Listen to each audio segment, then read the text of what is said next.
Majelis Permusyawaratan Rakyat atau MPR RI menghapus nama Presiden kedua RI Soeharto dalam pasal TAP MPR terkait pemberantasan korupsi, kolusi, dan nepotisme. Meski nama Soeharto dihapus, ketentuan-ketentuan lain dalam TAP MPR tersebut tetap berlaku. Majelis Permusyawaratan Rakyat atau MPR mencabut nama Presiden kedua RI Soeharto dalam ketetapan atau TAP MPR tentang perintah menyelenggarakan pemerintahan bebas KKN. MPR mencabut nama Soeharto dari pasal 4 TAP MPR itu, tetapi status hukum TAP disebut masih berlaku. Ketua MPR Bambang Susatyo menyebut pencabutan nama Soeharto sesuai surat yang disampaikan Partai Golkar pada 18 September lalu. Bambang Susatyo menyebut nama Pak Harto dicabut karena telah meninggal dunia. Hadirin dimohon berdiri. Kemudian yang kedua adalah surat dari fraksi Partai Golkar tanggal 18 September 2024 perihal kedudukan pasal 4 TAP MPR nomor 11 MPR 1998. Berdasarkan putusan rapat gabungan pimpinan MPR dengan pimpinan fraksi dan kelompok DPD tanggal 23 September yang lalu, pimpinan MPR sepakat untuk menjawab surat tersebut sesuai dengan etika dan peraturan perundang-undangan yang berlaku, di mana status hukum TAP MPR nomor 11 1998 tersebut dinyatakan masih berlaku oleh TAP MPR nomor 1 R 2003. Dalam pasal 4 TAP MPR nomor 11 tahun 1998, nama Soeharto disebutkan secara khusus untuk upaya pemberantasan korupsi, kolusi, dan nepotisme yang harus dilakukan negara secara tegas. Presiden kedua RI Soeharto pernah menjadi terdakwa kasus dugaan korupsi pada 3 Agustus tahun 2000.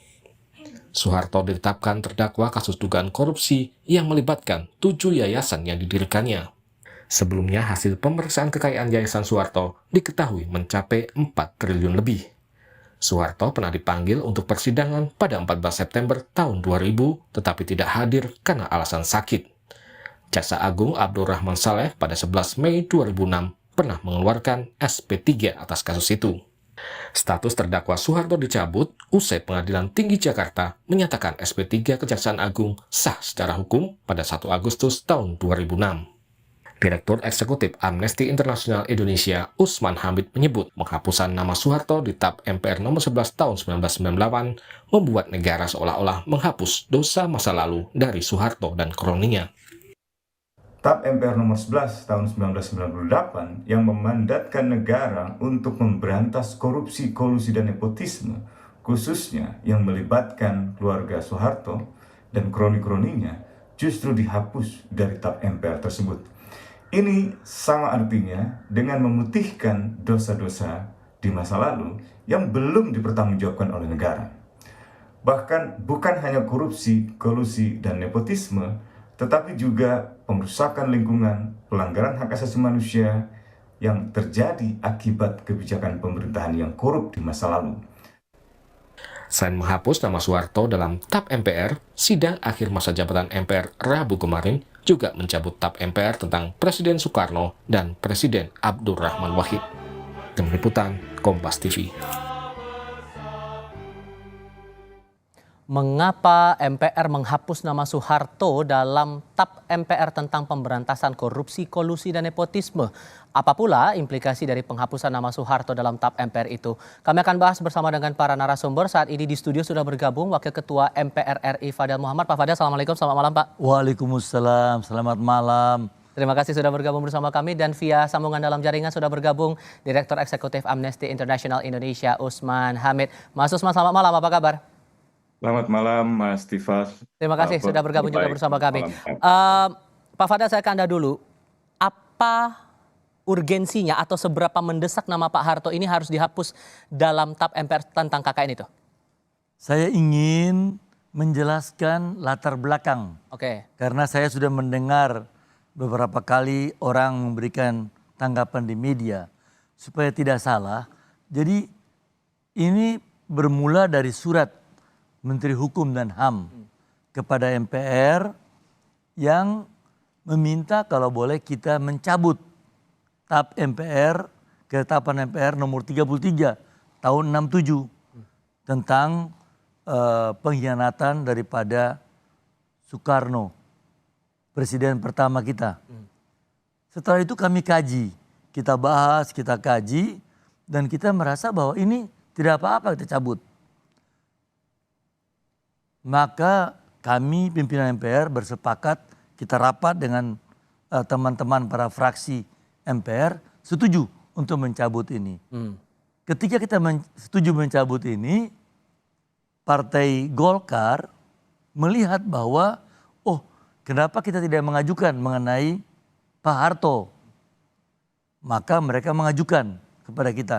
Kita rapat di saat yang sama PKB juga mengajukan surat yang sama dari PKB. Maka di balik spirit ini, di balik hal ini adalah ada keinginan besar dari pimpinan MPR untuk membuat rekonsiliasi bangsa ini. Kalau Soekarno, Pak Harto, Abdurrahman Wahid, kita sebagai majelis MPR ini sepatutnya untuk mencabut tap-tap yang lama yang kita anggap sudah tidak relevan. Kalau permintaan dari fraksi Golkar waktu itu alasannya karena rekonsiliasi itu atau ada alasan lain, Pak? Fraksi Golkar persisnya itu mereka meminta dengan alasan bahwa di samping rekonsiliasi nasional ada unsur budaya kita, kebersamaan, dan juga mempertimbangkan dharma bakti beliau selama 32 tahun menurut bangsa kita jadi presiden dan jasa-jasa sebelumnya. Jadi kami pikir benar juga, logika yang sehat, kita mesti menghargai, kita bangsa yang besar harus menghargai jasa-jasa pahlawan, jasa-jasa orang yang sudah bekerja, apalagi presiden. Nah, maka kita setuju. Tanpa ada perdebatan waktu itu dalam prosesnya di MPR? Perdebatan ada, diskusi panjang, berbagai aspek kita lihat. Tetapi akhirnya dengan spirit rekonsiliasi semua sependapat. Aspek apa sebetulnya dikaji? Karena kan dari pandangan terutama tadi Mas Usman Hamid juga sudah menyampaikan di paket informasi kami di awal bahwa ini seolah-olah melupakan sejarah masa lalu dari Pak Harto dan juga beberapa kasus setelah beliau lengser dari jabatannya sebagai presiden waktu itu. Itu gimana meresponnya, Pak? Ya, kita tidak boleh melihat orang dari satu sisi saja. Kita harus melihat keseluruhan. Juga ada faktor-faktor kebaikan. Siapa sih pemimpin? Siapa sih manusia yang tidak ada kesalahan? Pasti ada kesalahan. Apakah dapat dimaafkan atau tidak? Kalau kesalahannya memang dapat dimaafkan dibandingkan dengan jasa-jasa perjuangan beliau, saya kira apalagi spirit. Yang paling inti ada spirit rekonsiliasi bangsa kita. Itu yang paling inti yang saya mohon dapat dimengerti oleh Pak Hamid. Pak Usman, Mas Usman, Anda merespon dari pernyataan Pak Fadel ini gimana meresponnya? Ya, terima kasih Pak Fadel, terima kasih Mas Tifal. Saya kira kalau memang ingin diletakkan di dalam kerangka rekonsiliasi nasional, sebenarnya Pak Fadel dan para anggota Majelis Pemusyawaratan Rakyat itu bisa membahas tindak lanjut dari TAP MPR nomor 5 tahun 2000 tentang pemantapan persatuan dan kesatuan nasional. Karena di sana diletakkan satu pendasaran untuk rekonsiliasi nasional secara lebih komprehensif. TAP MPR nomor 5 ini mengakui bahwa perjalanan bangsa Indonesia telah mengalami berbagai konflik, baik konflik vertikal, konflik horizontal, baik akibat ketidakadilan, pelanggaran hak asasi manusia, lemahnya penegakan hukum, dan juga praktek korupsi, kolusi, dan nepotisme.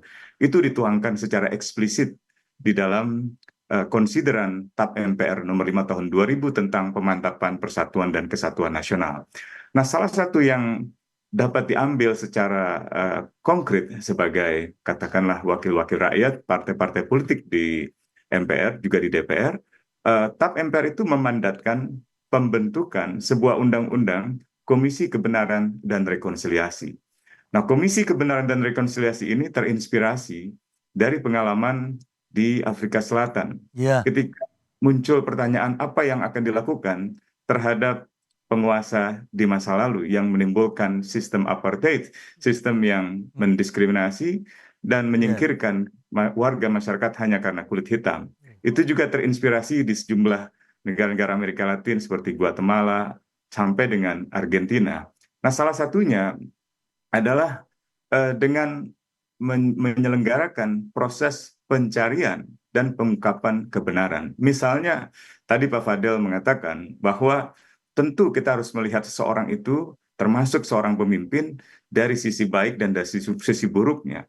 Dalam konteks rekonsiliasi nasional, hal-hal semacam itu diungkapkan secara terbuka melalui satu forum dengar pendapat atau dengar cerita yang disaksikan oleh tokoh-tokoh besar. Kalau di Afrika Selatan ada Desmond Tutu misalnya. Nah, di Indonesia tentu kita bisa menggelar proses serupa karena kita sudah memiliki dasar hukum yang kuat, TAP MPR nomor 5 tahun 2000 tentang pemantapan persatuan dan kesatuan. Sehingga Di dalam- poinnya,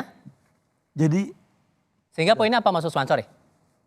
Jadi kalau misalnya mau rekonsiliasi, laksanakanlah TAP MPR nomor 5, bentuklah Undang-Undang Komisi Kebenaran dan Rekonsiliasi, segeralah tunjuk anggota-anggotanya, lalu gelarlah proses pencarian kebenaran, undang para saksi, undang para ahli, undang para misalnya penyelidik-penyelidik yang pernah melakukan penyelidikan terhadap kasus pelanggaran HAM masa lalu, termasuk yang terlibat di dalam proses hukum atas dugaan korupsi yang dilakukan oleh Presiden Soeharto. Saya kira ketika Presiden Soeharto meninggal dunia, status hukumnya jelas masih tersangka. Demikian pula sikap pemerintah ketika itu di era Susilo Bambang Yudhoyono, pemerintah dan khususnya jajaran kejaksaan masih mengambil langkah gugatan hukum terhadap yayasan-yayasan Soeharto. Nah, itu artinya negara ketika itu secara resmi masih melaksanakan mandat reformasi khususnya dalam TAP MPR nomor 11 tahun 98 tentang pemberantasan korupsi, kolusi dan nepotisme. Nah, itu dimaksudkan untuk mencegah pemusatan kembali kekuasaan, penyalahgunaan kekuasaan seperti yang dijelaskan di dalam TAP MPR tersebut.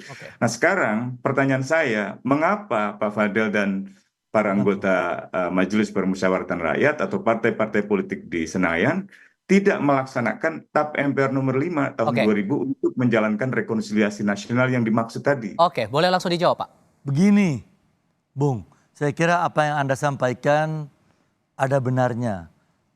Dan kami sudah melaksanakan, kita selama kurang lebih 4 bulan itu mengadakan semacam roadshow, mendatangi tokoh-tokoh bangsa, orang-orang yang pernah menjadi presiden, wakil presiden, pimpinan MPR, semua kita datangi, keliling. Kita datangi ke rumah mereka. Pak Amin Rais itu datang ke kantor MPR karena beliau mengatakan dia sering di Jogja. Ketika beliau datang, banyak yang ikut dan rombongan ramai sekali. Jadi kita sudah melewati proses yang disampaikan Bung Amin tadi. Itu benar, kita lewati tapi tidak membuat seperti yang dikatakan tadi. Kita sudah melewati proses ini. Dan ketika dikaji oleh Badan Pengkajian MPR, juga beberapa teman menyampaikan persis sama dengan beliau sampaikan. Akhirnya teman yang lain menjelaskan lagi dari sisi yang lain. Akhirnya kami sebagai pimpinan MPR, 10 orang ini berunding. Oh, kalau begitu kita mengambil langkah seperti ini. Dan langkah ini kita pikir dengan matang, dengan berbagai pertimbangan. Yang dasarnya sama dengan beliau tadi bahwa kita ingin rekonsiliasi. Sehingga nanti momentum presiden baru Prabowo Subianto ini suasana bangsa kita berubah dibandingkan dengan yang lalu. Tidak terkotak-kotak lagi lah. Kalau kemudian di awal sempat pembahasan awalnya itu sempat ada perdebatan, tapi kemudian di sidang akhir masa jabatan kemarin itu ternyata proses pengambilan keputusan berjalan mulus saja. Apakah sesungguhnya ada tekanan juga untuk memastikan bahwa proses dari penghapusan nama Pak Harto di TAP MPR itu harus segera digolkan begitu di sidang kemarin? Tidak ada tekanan sama sekali. Hanya kesadaran daripada pimpinan-pimpinan MPR 10 orang ini, ada kesadaran kita harus berani mengambil langkah yang besar ini ke depan agar supaya momentum pembangunan kita, apalagi presiden baru dengan spirit yang demikian hebat, mau bikin pertumbuhan 8%, bikin ini, bikin itu. Jadi kita lihat ini, kita harus jangan terkotak-kotak lagi. Kita kembali menyatu dan segera kita bangun bangsa ini. Saya pernah mengalami, saya pernah jadi gubernur, merasakan bagaimana sulitnya di daerah saat ini. Dan kalau bangsa kita tidak bersatu, tidak masih terkotak-kotak, nah ini akan lebih repot, Bung, Oke. ke depan. Oke, Mas Usman, dengan alasan ini dikaitkan lagi dengan proses transisi pemerintahan baru, gimana meresponnya? Ya, transisi pemerintahan baru itu tentu akan menjadi penentu bagaimana kita mau membangun moralitas bangsa ke depan, moralitas kolektif bangsa ke depan. Jika kita ingin membangun persatuan, tentu kita ingin persatuan itu didasarkan pada pri kemanusiaan yang adil dan beradab, didasarkan pada penghormatan pada Tuhan Yang Maha Esa, dengan demikian meletakkan manusia dalam harkat dan martabat yang sederajat dan diorientasikan untuk keadilan sosial bagi seluruh rakyat Indonesia melalui proses penyelenggaraan dengan penuh hikmah dan kebijaksanaan di dalam proses Ya, ya. demokrasi. Dengan begitu, maka pertanyaannya apakah itu seluruhnya terpenuhi? Saya khawatir tidak. Komisi kebenaran seperti yang terjadi di Afrika Selatan, itu dia ingin mengungkapkan apa yang salah di masa lalu. Seseorang dimaafkan, seseorang dihapuskan, kesalahannya dimaafkan, itu mengandaikan ada kesalahan yang diidentifikasi dan diakui. Kalau kesalahan itu tidak pernah diungkapkan, tidak pernah diidentifikasi, apalagi tidak pernah diakui, lalu apa yang dimaafkan? Nah, pertanyaan semacam ini tentu tidak bermaksud untuk mengatakan pasti tidak dimaafkan. Tidak.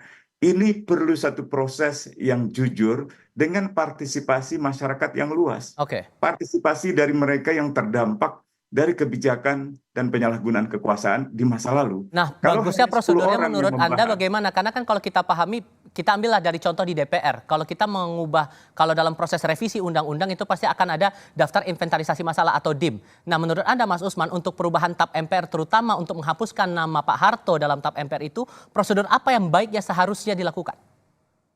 saya kira setiap proses pembuatan undang-undang, perubahan undang-undang sesuai dengan tata cara pembuatan peraturan perundang-undangan harus diselenggarakan dengan konsultasi yang bermakna, dengan partisipasi masyarakat yang bermakna. Tidak ada masyarakat sipil, organisasi-organisasi yang bergerak di bidang pemberantasan korupsi misalnya, yang pernah diundang oleh partai-partai politik di DPR terkait dengan rencana perubahan TAP MPR nomor 11 tahun 98 ini. Tidak pernah ada. Dengan kata lain, MPR mengambil kebijakan yang sepihak. Kalau hanya sepihak, kalau hanya diputuskan oleh 10 orang, lalu di mana makna perwakilan rakyat itu? Di mana makna majelis itu? Sebuah majelis itu seharusnya membahas dengan cara yang terhormat, dengan mendengarkan pandangan semua pihak, pandangan akademisi, pandangan intelektual, bahkan pandangan mereka yang tidak pernah bisa didengar suaranya, mereka yang setiap hari Kamis menyuarakan tuntutan keadilan melalui aksi Kamisan. Mereka adalah korban-korban dan keluarga korban dari pelanggaran HAM berat di masa Orde Baru, di masa pemerintahan Soeharto, dari korban Tanjung Priuk, korban Talang Sari, korban 65, sampai dengan korban-korban penembakan mahasiswa rekan-rekan saya, dan juga tragedi Mei tahun 98. Nah, itu semua harus kita letakkan sebagai bagian dari apa yang kita ingin persatukan ke depan sebagai bangsa. Oke. Kita ingin Ya. membangun bangsa dengan moralitas kolektif yang berdasarkan kejujuran, kebenaran. Baik. Dengan begitu, maka rekonsiliasi dan persatuan itu bisa benar-benar bermakna, bukan rekonsiliasi dan persatuan yang semu. Oke, itu dianggap sepihak pengambilan prosedur. Ya. Apa gimana merespon itu? Keliru sebenarnya, Bung. Bung, keliru. Tidak boleh dikatakan sepihak. Kami ini kan melibatkan seluruh partai-partai, melibatkan seluruh fraksi, dan mereka itu juga ada perwakilan. Kami juga ada badan kajian yang beberapa guru-guru besar, profesor-profesor ada di dalamnya. Kami juga datang ke beberapa perguruan tinggi. Jadi sudah melibatkan berbagai pihak. Jadi bukan hanya sepihak, kami semata-mata. Dan mesti dilihat lagi, bukan hanya Pak Harto saja, Gus Dur pun, Abdurrahman Wahid juga kita membuat hal yang sama. Jadi spirit yang ada ini mesti dilihat, Bung. Jadi saya sih sependapat dengan apa yang Bung katakan tadi, nggak ada salahnya dan benar. Tapi kita ingin mengatakan tidak sepihak, tapi semua pihak yang terlibat bersama-sama kita di parlemen dan di atasnya di MPR, termasuk kelompok DPD ikut juga membahas hal ini. Dan kita datang bicara dengan beberapa tokoh-tokoh perguruan tinggi. Jadi sudah cukup panjang kajian kita. Oke. Kita sudah melewati berbagai proses. Jadi kita pikir-pikir ya harus ada satu langkah yang berani yang perlu kita ambil demi kepentingan bangsa untuk pembangunan yang lebih baik. Langkah berani ini ada menilai bahwa ini tampaknya upaya juga untuk membuat status Pak Harto menjadi pahlawan nasional juga. Itu gimana merespon itu? Ya sebenarnya beberapa orang sudah mengatakan begitu. Dengan demikian maka Pak Soeharto dan Abdurrahman Wahid yang pernah jadi presiden sudah bisa dapat menjadi pahlawan nasional. Seperti pada waktu zamannya SBY, Soekarno mendapatkannya. Tetapi ketika itu Soekarno mendapatkan TAP nomor 33 belum kita cabut. Kita cabut sekalian. Dengan demikian maka secara keseluruhan saya tidak mengatakan bahwa ini ada cacatnya dan sebagainya. Oke. Pasti ada. Karena perdebatan juga ramai. Oke. Bung, tidak semata-mata langsung plong begitu. Panjang kita lewati. Sampai malam kita. Tapi ya alhamdulillah semua spirit yang sama untuk kemajuan bangsa ke depan. Singkat saja Itu Bung aja. Usman merespon hal tadi. Ya, saya ragu bahwa proses pengambilan keputusan itu telah melalui proses konsultasi yang luas. Karena kalau kita lihat dari mulai tanggal dibuatnya surat Partai Golkar sampai dengan diambilnya keputusan oleh pimpinan MPR, itu sangat singkat sekali. Jadi tidak mungkin di dalam waktu yang sangat singkat itu ada sebuah konsultasi yang bermakna, ada sebuah proses permusyawaratan yang penuh hikmah dan kebijaksanaan. Tidak ada warga masyarakat yang misalnya terdampak dari kebijakan di masa lalu yang didengarkan, yang diundang. Jadi sekali lagi saya mempertanyakan dan kami mempertanyakan integritas MPR di dalam mengambil keputusan itu. Dan sebaiknya kalau memang ingin ada semacam proses rekonsiliasi nasional, laksanakanlah dengan koridor undang-undang yang telah ditetapkan di dalam TAP MPR nomor 5 tahun 2000. Bentuklah itu Komisi Kebenaran, selenggarakanlah proses penyelidikan, dengar pendapat, dengar kesaksian, dengan penilaian-penilaian yang betul-betul adil. Baik. Undanglah mereka yang bukan partisan, bukan partai A, bukan partai B, bukan partai C, tapi orang-orang yang punya integritas tinggi, orang-orang yang punya integritas moral yang tidak diragukan lagi. Dengan begitu maka keputusan semacam itu kalaupun terjadi bisa dipertanggungjawabkan. Kalau ini terkesan sekali seperti rekonsiliasi para elit dengan mencoba menukar misalnya dengan Gus Dur atau dengan Soekarno. Saya kira Gus Dur tidak pernah diproses hukum secara pidana. Soekarno pun demikian. Berbeda dengan Pak Harto misalnya yang terakhir berstatus tersangka dan yayasannya digugat oleh pemerintah SBY.